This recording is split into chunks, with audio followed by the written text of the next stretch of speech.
age.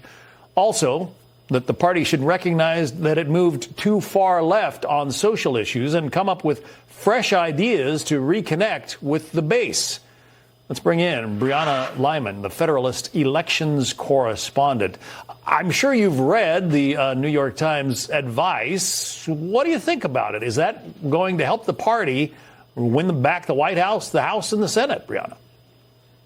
This article reads more like the New York Times is trying to absolve its own role in Democrats' November loss and their low approval ratings. Take, for example, their first suggestion. Democrats should admit that they mishandled Biden's age. Democrats didn't mishandle. They deliberately lied to the American people, and they got away with it precisely because of outlets like the New York Times. When Joe Biden froze on stage and had to be pulled off by Obama, the New York Times said that the Republicans were pushing misleading videos about Biden. When the Robert Hur report came out, the New York Times trotted out so-called experts that downplayed those concerns that were laid out in the Robert Hur report and said, forgetfulness is just part of Biden's age. So they're trying to give Democrats advice when really they should also be giving members of the propaganda press advice as well, because they allow Democrats to get away with all of the stuff that put them in the position they're in today.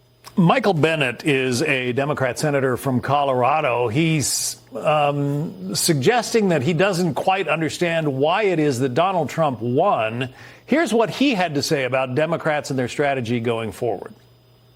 We should never have lost to Donald Trump once, much less twice. The Democratic Party has lost touch with working people in our country at a time when 50 years of trickle-down economics has meant that most Americans feel like no matter how hard they work, their kids are not going to live a life better than the life they led.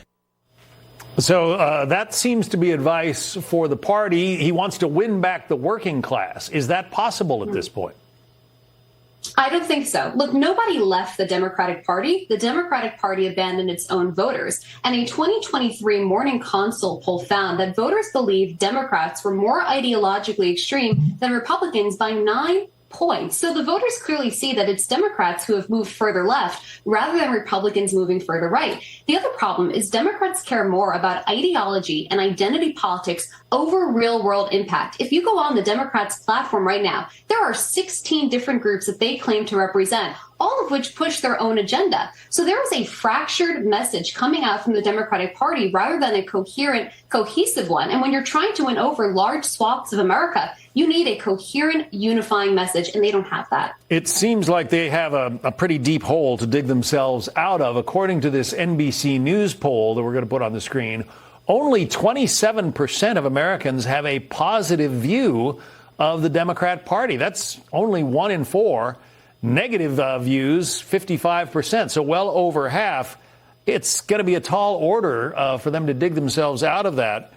Where do they start? Look, I think that's what they're struggling to answer right now. Democrats need to create a sustainable majority, and they don't need any new ideas to do that. In fact, they'd be better off going back to their roots. And I'm not talking about JFK-style Democrats and policies. Even being a Bill Clinton-era Democrat would fare much better with the electorate than continuing on the trajectory that the Democrats are doing right now. They need to win over middle-class and blue-collar America. And talking about race and gender and these globalist ideas about immigration is not the way to do it. They need to think, how are my policies impacting constituents, and go from there. And until they do that, until they drop this ideological purity stance that they're obsessed with, they will not win because they're not going to rechange their party. What about the immigration situation? You know, the open borders, that seemed to really turn off a lot of Americans, but Democrats don't seem generally to be arguing that we ought to have control of our borders. That's a great point. Tim Walz, just the other day, he said that Democrats should actually double down on their stance on immigration. And think about people in Springfield, Ohio, right? The real world impacts of Democrats' open border and globalist ideology about immigration was that you had hospitals and schools and resources being strained and drained. And so they were upset.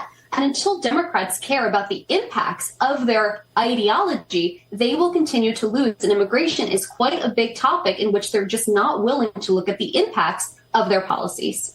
Well, perhaps the New York Times can continue to editorialize on ways that they can get back in power. Brianna Lyman, thanks very much for joining us. Thanks, John. You bet. Well, Chicago, called the murder capital of the U.S. What will it take to stop the violence there? We'll ask Chicago Alderman Raymond Lopez next.